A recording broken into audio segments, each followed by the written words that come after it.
Hello everyone, today we read and comment the 17th chapter of the third book of von Clausewitz Vom Kriege, its title being On the Character of the Modern War. The text follows. The attention which must be paid to the character of war as it is now made has a great influence upon all plans, especially on strategic ones. Since all methods formerly usual were upset by Bonaparte's luck and boldness, and first-rate powers almost wiped out at a blow, since the Spaniards by their stubborn resistance have shown what the general arming of a nation and insurgents measures on a great scale can effect, in spite of weakness and porousness of individual parts, since Russia by the campaign of 1812 has taught us, first, that an empire of great dimensions is not to be conquered, which might have been easily known before. Secondly, that the probability of a final success not in all cases diminishes in the same measure as battles, capitals, and provinces are lost, which was formerly an incontrovertible principle with all diplomatists, and therefore made them always ready to enter at once into some bad temporary peace, but that a nation is often strongest in the heart of its country. If the enemy's offensive power has exhausted itself, and with what enormous forces the defensive then springs over the offensive. Further, since Prussia in 1813 has shown that sudden force may add to an army sixfold by means of the militia, and that this militia is just as fit for service abroad as in its own country. Since all these events have shown what enormous factor the heart and sentiments of a nation may be in the product of its political and military strength. In fine, since governments have found out all these additional aids, it is not to be expected that they will let them lie idle in future wars, whether it be that danger threatens their own existence or that restless ambition drives them on. That a war which is waged with the whole weight of the natural power on each side must be organized differently in principle to those where everything is calculated according to the relations of standing armies to each other, it is easy to perceive. Standing armies once resembled fleets, the land force, the sea force, in their relations to the remainder of the state, and from the art of war, on shore headed in something of naval tactics which it has now quite lost. So in this chapter, von Clausewitz briefly addresses one point that has, a substantial importance in understanding both the Clausewitzian theory as we studied, but also, the times in which von Clausewitz had, in fact, originated the saying, and they are very important to understand. As we have seen in other videos, we have observed how fundamentally von Clausewitz is often criticized in an historicistic sense. That is to say, von Clausewitz was essentially writing about, like in chapters like these, for example, about the war of his times, like modern war, the war literally as it is now made, von Clausewitz has written. And therefore, from here starts a certain, series of assumptions that now we don't digress on, but that are generally part of these inconsistent criticism that is often moved to von Clausewitz, whose work is otherwise fundamentally, unattackable, we could say, unless you misrepresent it or misunderstand it as a matter of fact. Naturally, von Clausewitz could not read in the future, right? He couldn't tell by his own theory that was perfectly aware of, in fact, that politics, war, society are not a deterministic, they're not deterministic agents in a system that cannot be sorted out in a mathematical way by mankind.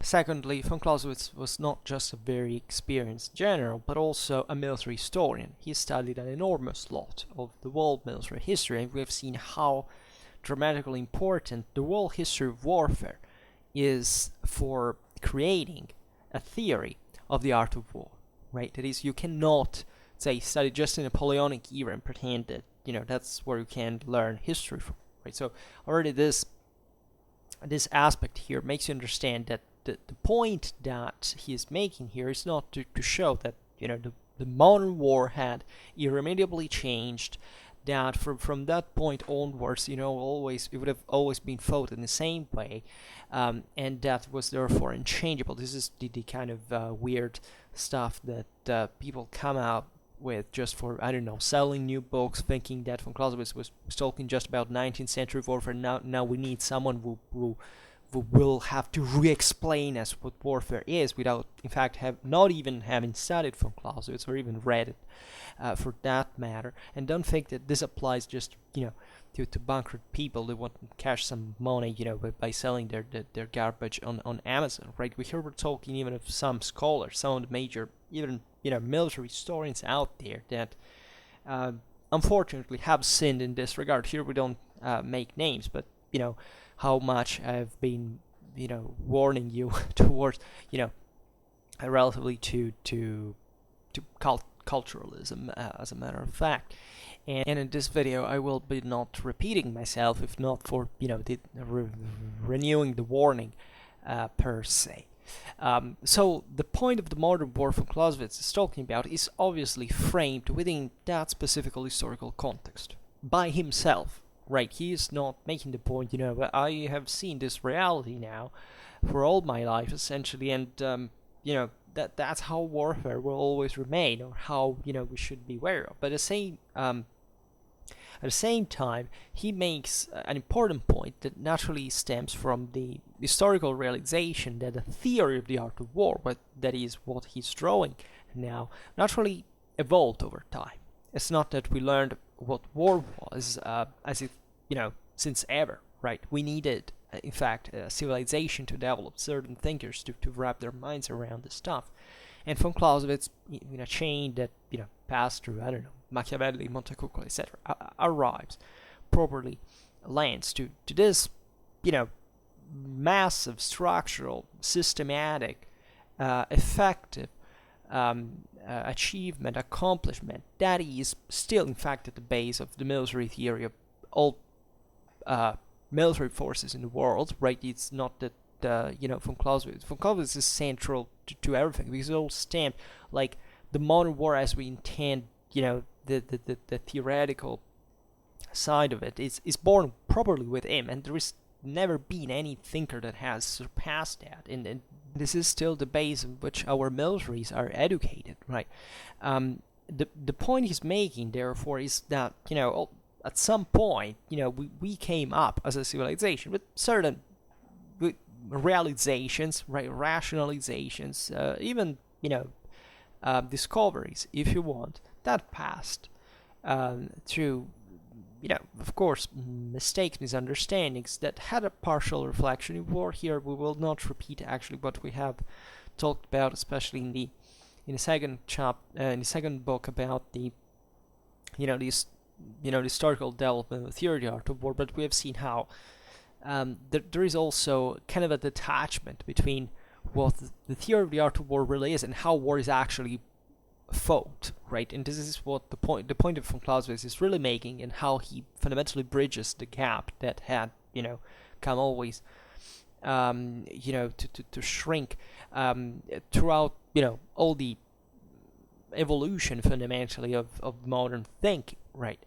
And von Clausewitz fundamentally consolidates this as well up to this very day. So we're talking about a history of civilization who can date back to fundamentally, I don't know, 5,000 years ago. I mean, there's been properly a time in which humans didn't reason in a certain way, didn't acknowledge, they weren't educated in a way, and that's, by the way, the same time which armies proper begin to appear. I mean, we can, this is a sort of artificial product, after all, of society. And therefore it has to be studied gradually.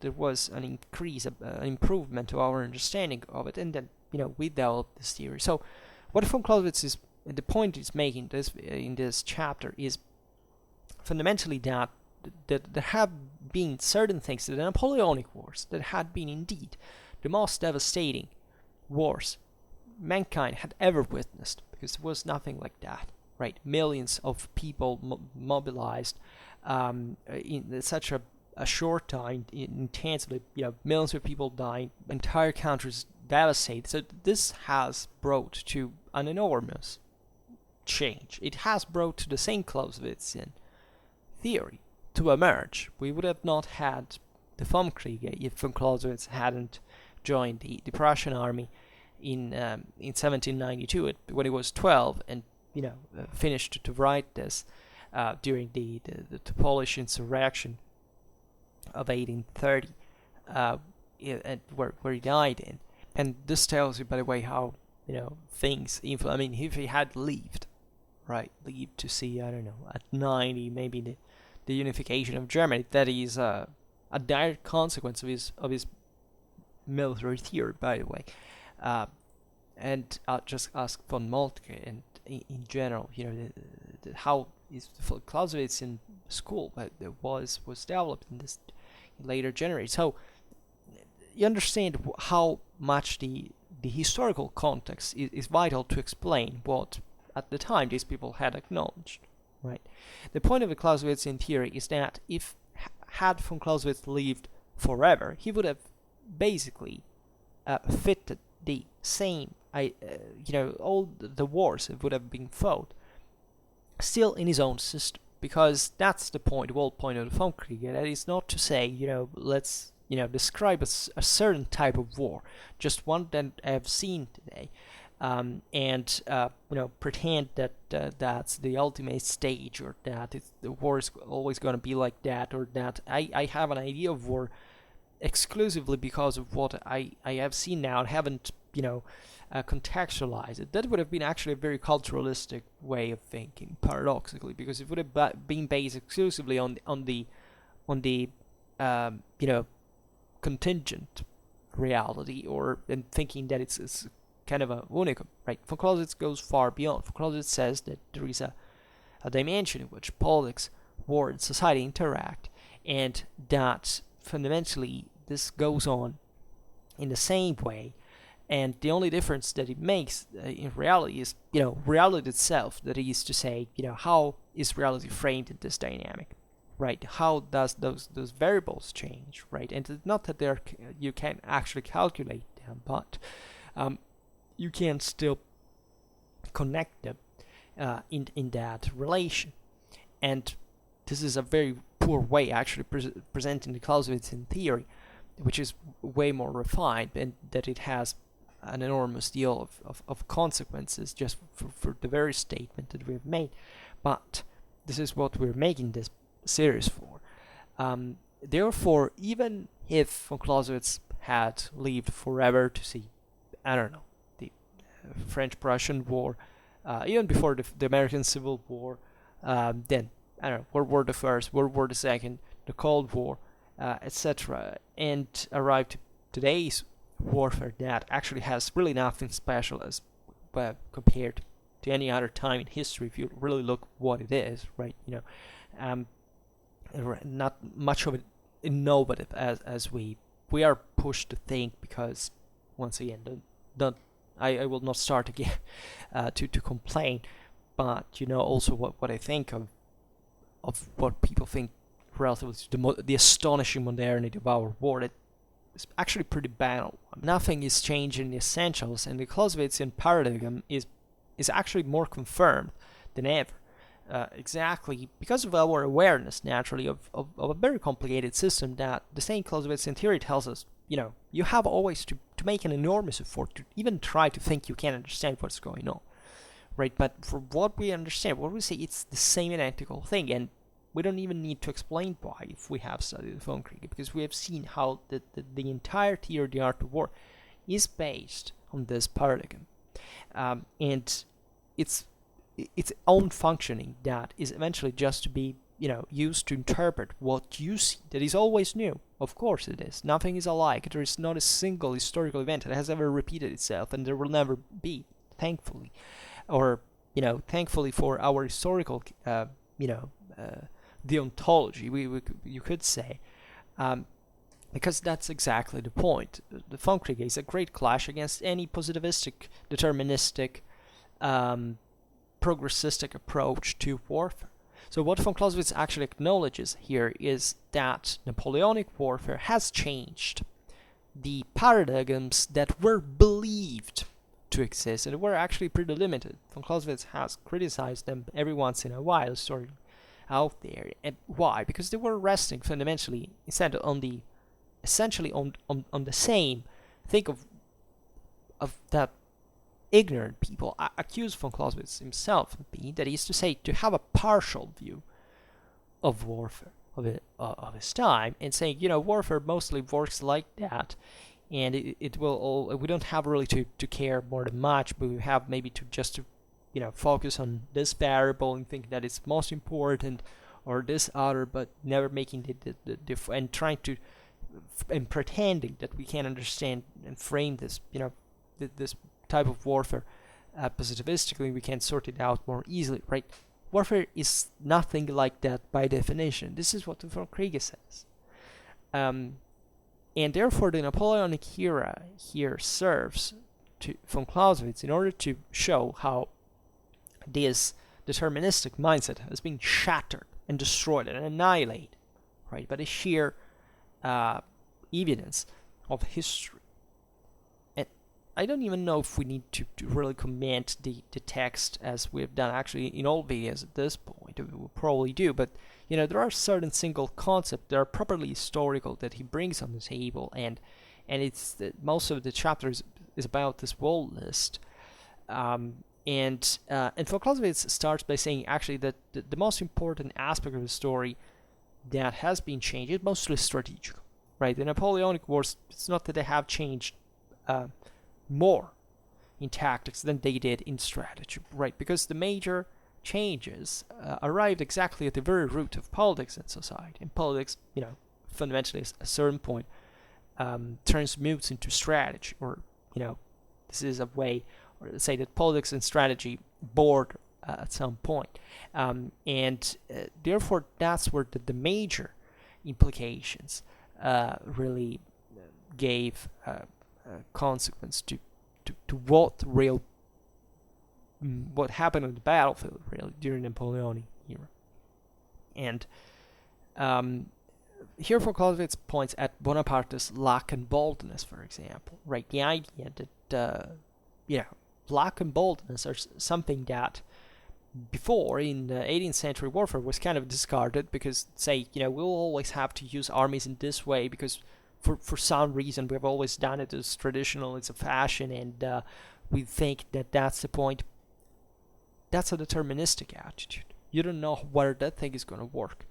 You must be lucky to win a war, always. You must be bold to win a war, always, right? It's not that that suffices, because luck by definition doesn't. You can't turn at all times. Boldness is something that, as we have seen, is actually probably more important than, if you're really depending on how driven you are in war, that at least than prudence in many ways. And it's exactly actually in luck and boldness that von Clausewitz identifies as the reasons, for example, why first-rate powers, right? And here we're talking, in fact, of Prussia and Austria, right? And Russia were almost wiped out at a blow, right? This is what Napoleonic Wars. This is a list, as we've seen, of propositions, and von Clausewitz starts with this, that it's not a highly technical thing, says this type of making war using armies in this way is changed. No, the thing here, it's literally about the moral dimension of the commander, right? The fact that Napoleon was lucky and bold brought the first-rate powers to be almost wiped out at a blow. And think banally even about, a person that definitely was not a military genius, like Hitler, for example.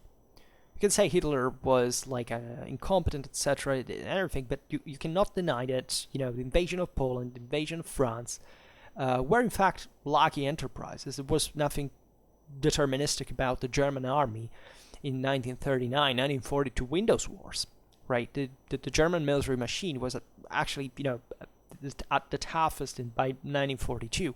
Nobody was prepared to war.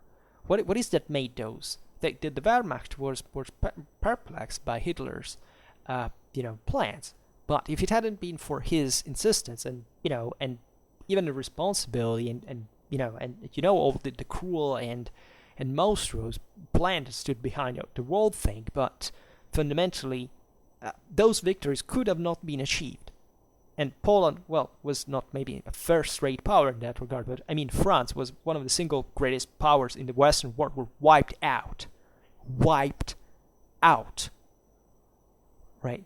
In the blink of an eye, strategically speaking. So that's powerful, because it's something you can find actually many other contexts, right? So that's why he actually starts from the strategical point of view, because what Napoleon did was was something that was in a way more coherent. The Hitler example maybe wasn't that great in that sense, but if you know Bonaparte's life and his exploits, etc., you contextualize them in the end of the French, the First Republic, and the generally speaking, the international situation with France was besieged, by all the other powers and such. So to strike back and to obtain for his country, but mostly for his own fortune and success and command, all the great victories that Italy was taken, Germany was taken. There were one after another, and up to that point, we've seen it in some examples. The same from Clausewitz, there is a moment properly in which there is an impression that breaks out, like before 1790 and 97. Objectively, Bonaparte was still nobody understood what he was capable of doing. The same idea that he managed to do what he did is what people started being freaked out by, and that's an enormous deal if you think that war is essentially a clash between moral forces, right? Because this thing literally unhinges the whole system that existed before. At just more than a strictly military level, it was a political, social thing.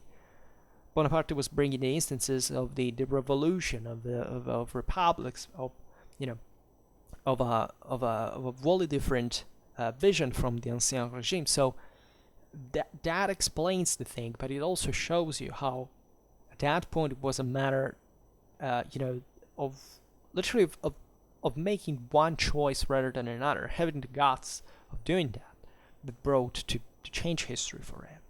Then von Clausewitz points out something interesting, for example, that is about Spain, that, as after the French conquest, the French might have dealt in very different ways with Spain instead than invading it, and essentially starting bleeding in this permanent guerrilla in the peninsula to be overthrown eventually. And von Clausewitz writes, since the Spaniards, by the stubborn resistance, have shown what the general arming of a nation and insurgent measures on a great scale can effect in spite of weakness and porousness of individual parts. Now, this is a very good passage when people tell that this is just about so-called conventional warfare and our big armies on the field. No, he's talking about guerrilla on a large scale. That is basically what at least in our culture, for some reason, we have remained obsessed by, looking at, especially after World War II, warfare, and even up to this day, for some reason in the West. Von Clausewitz is simply contemplating it like a thing that is normal, that has, with the Spanish example, has broken out in a way that never, we cannot say, he doesn't probably say that, right? It never been seen. Right, because it happened in many other circumstances in warfare, and of course von Clausewitz knew that. So the point he's making is really just, partial, because he decided to bring Napoleonic era forward, like a group of all these things happening. But once again, we'll explain now what's the deal. It's mostly about the nation at war. The idea that the French Revolution basically exported, even in those countries that remained of more, eventually put a nail on the coffin of the Napoleonic Empire,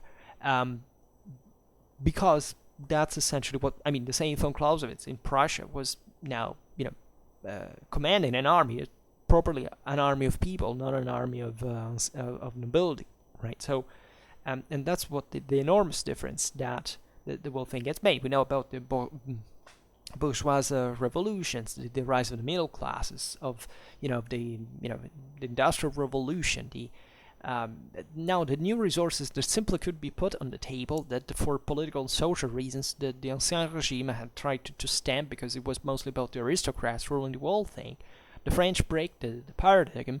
The French revolutionary armies of essentially, in fact, people armies fight remarkably well, surprisingly well, even against the other Ancien Regime armed forces, and the whole system takes over with Napoleon, that invades half of Europe, or basically almost all of Europe, telling the truth, and with this new system that the other countries have to adapt in order to rise against himself, right? The same British was one of the few times in which they will enact a national levy, for example. Britain was a mostly voluntary army, just like, I don't know, in World War the First, for example, they did the same thing. Very few events historically, as we've seen, Prussia creates a national army. The same Austrians basically create the same. Here, there's the Spanish example. Russia also starts putting on the table a lot of stuff, and that's fundamental. The insurgent measures here are seen, if you remember the chapter with, I don't remember which one it was, but when von Clausewitz talks about how the strength of a people is really tested in certain specific circumstances, and Spain actually fits pretty well politically, socially, and environmentally to that to the examples of that chapter. You see, he's pretty much right. You can't test the stubborn resistance of a people looking at the insurgent activity in certain areas, in certain struggles against the invaders, the occupants, and that's something that we still talk about, of course, today, and it was talked about way before, because these things had always existed. I don't know. Think about the English in the rest of Britain and in Ireland, or the same Romans in Spain, just for telling one. So that's obviously something that had always existed, and that von Clausewitz just pointed out now, mostly because of the scale and the political and social implications for the sake of the theory of the military art proper. So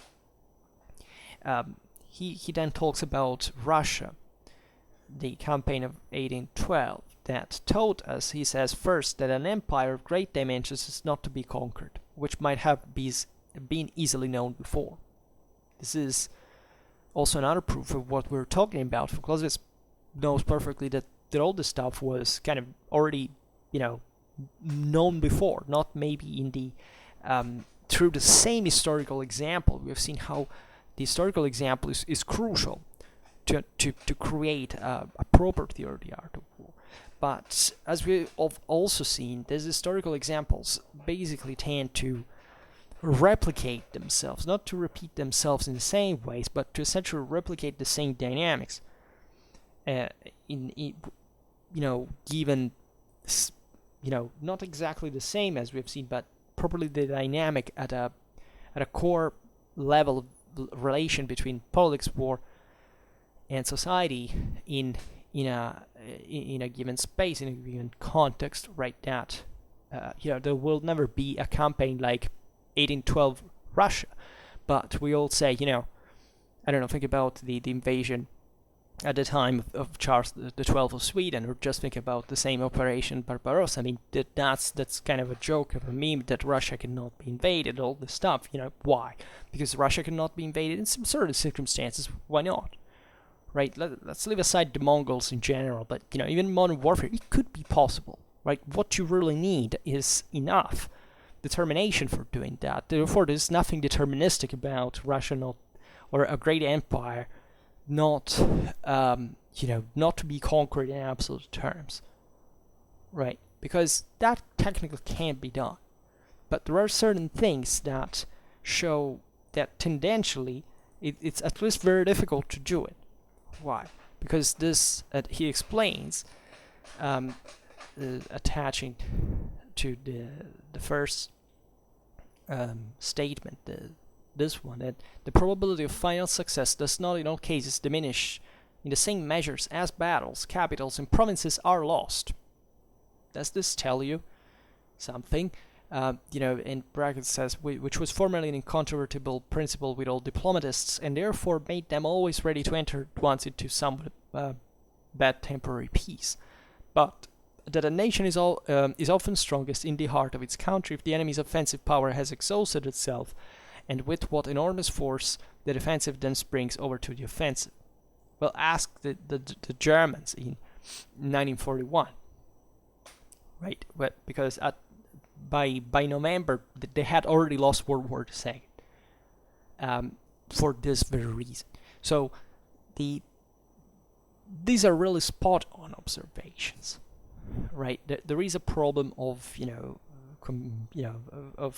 logistics, of communications, of whatever the thing is. That this doesn't mean that the thing cannot be done, but you have to watch out very carefully. This is what von Clausewitz is pointing out, right? Von Clausewitz here is not saying this will always happen, because it says this is what the Napoleonic Wars have showed us, in the sense of being themselves, right?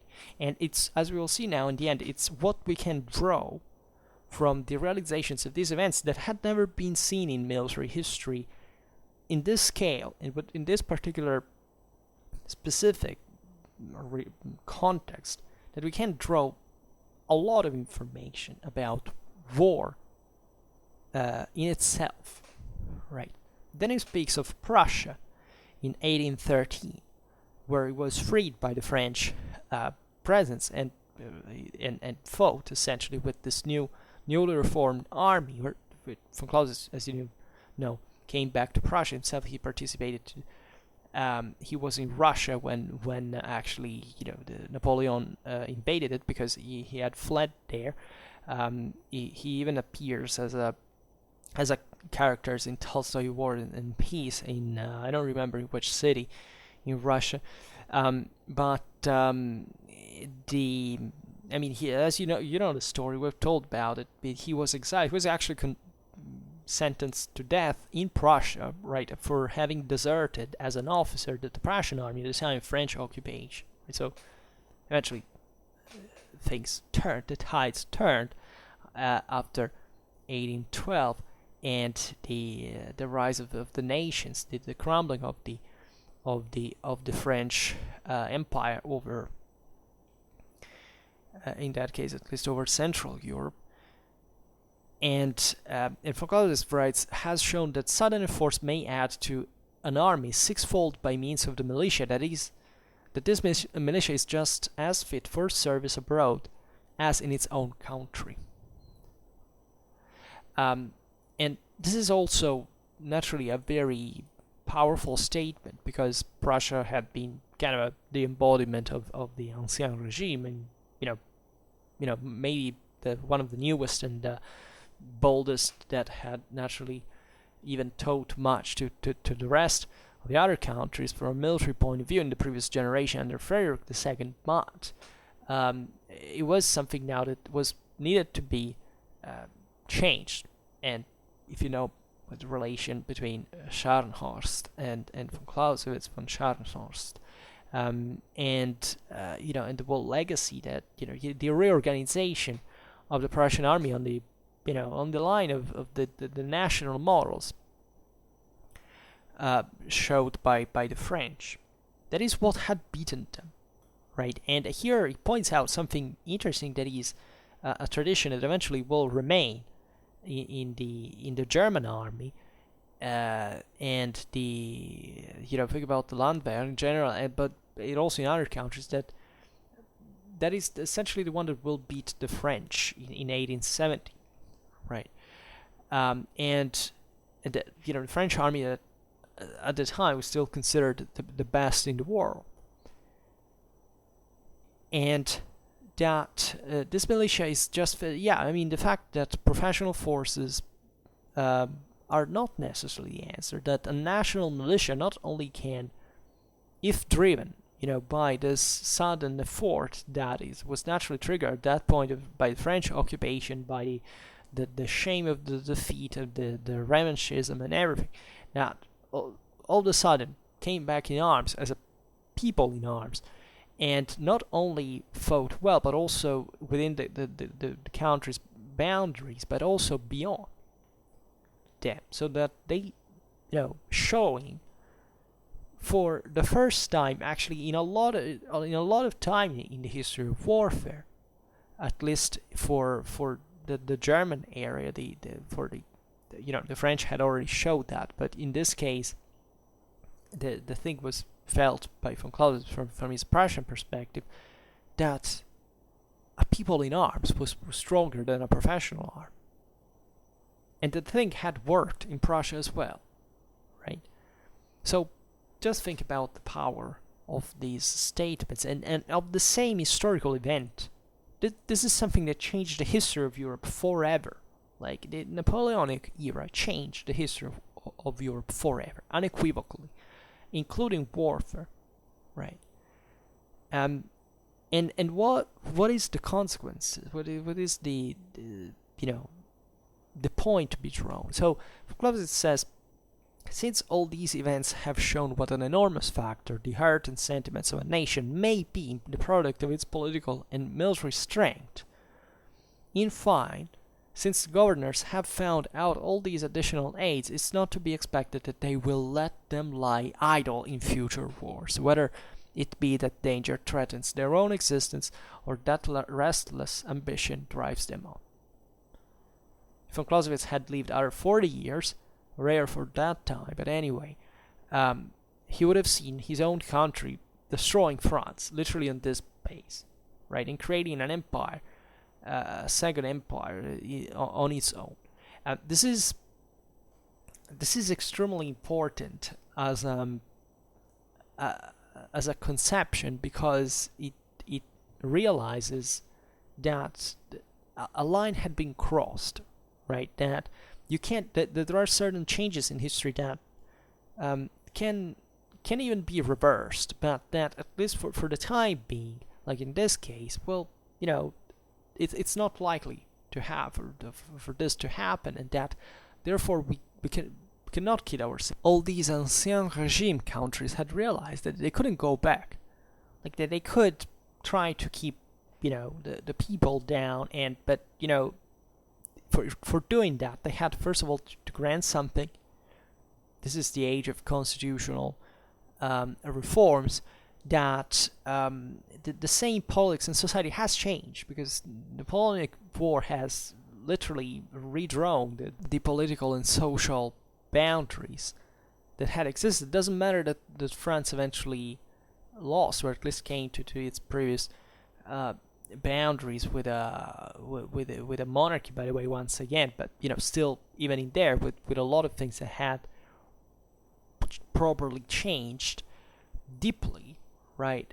Here it's literally a system that went shattered, as just in terms of, think about economical bounds, there are certain countries that were ravaged, that they had lost millions of inhabitants. I mean, think about the enormous change, and all this in a moment in history which, technology, science, the just production was rocketing at unprecedented paces, right? So this is how history changes. All the most complicated intertwinement you can think that intensifies, right? As long as the system grows in a way or another. So these countries now couldn't lie to themselves that the people in arms, a nation in arms, would obviously be used once again. They were the winning model. The thing that at least in the last major wars had become the first and most important thing to have in order to win. And they all modeled their armed forces in the same way, right? And with all the consequences even in there, right? If you think about the fact, the social participation of the different even in here, the hybrid systems that list in participation of also non-noble officers to the army. Obviously every country had it differently, but it was an enormous deal that this had even happened in those countries that you would presumably go to war next, right, against. And von Clausewitz concludes by writing that a war which is waged with the whole weight of the national power on each side must be organized differently in principle to those where everything is calculated according to the relations of standing armies to each other. It is easy to perceive. Standing armies once resembled fleets, the land force, the sea force, in their relations to the remainder of the state, and from that the art of war on shore had in it something of naval tactics which it has now quite lost. Right? This is important because von Clausewitz spot how the permanent national armies, whether they are territorial militia or even just the idea of bringing a nation in arms once again. In this regard, next to the professional armies, of course remained, and were complementary to this system, that now it's the whole country that has to be organized in those at this kind of absolute level, right? In the sense that it's the whole country that participates in this. It's not just anymore the army of a monarch that raises a certain amount of mercenaries / soldiers, because the difference is, aside from the moralistic, kind of prejudice attached to the term mercenarism, there is really nothing wrong about being a soldier, as a matter of fact, which is the same identical thing. And the point is that this system is as big as the country is, fundamentally. That these masses, that these people in arms, are the ones that are going to make the difference the next day, and this now cannot be avoided anymore. And there has been this change, and how he concluded the phrase, which is very spot on. He making a parallelism essentially with between the land forces and the naval forces of the previous, if you want, of the can say of the ancien regime system in the broader sense, because that even in countries, especially in Central Eastern Europe, the greater empires of the non-republican sense went on for a long time. But the point though is, in the past, instead you had a monarch with essentially both those troops, and the rest of the people was not allowed to be committed in other ways, in other political and military ways, rather outside of the absolute monarchy. Therefore, having an army at that point became very much as having a fleet, right? If you didn't have an army anymore because it was defeated, you were fundamentally, relying just on your economical capabilities, on your sovereign control on the country, that, as a matter of fact, was not fully absolute even in there, so that you had this capacity of negotiation. So actually, the historical analysis of this comparison should be much deeper. But this point is that the national army there was not allowed, right? To put it, in short terms, and the point being, therefore, that if you didn't have that capacity of levying troops with your own means, that was the same countries, but still not with the same degree of political participation of the communities involved, it's as if you had lost a fleet, right? If you lose a fleet, it's not that your crew, your sailors can just throw themselves in the water and fighting against the enemy ships. No, you have to wait. You have to rebuild those freaking ships in order to even think to go out there fighting at sea in the first place. Well, the same went, or say, there is not the very important differences.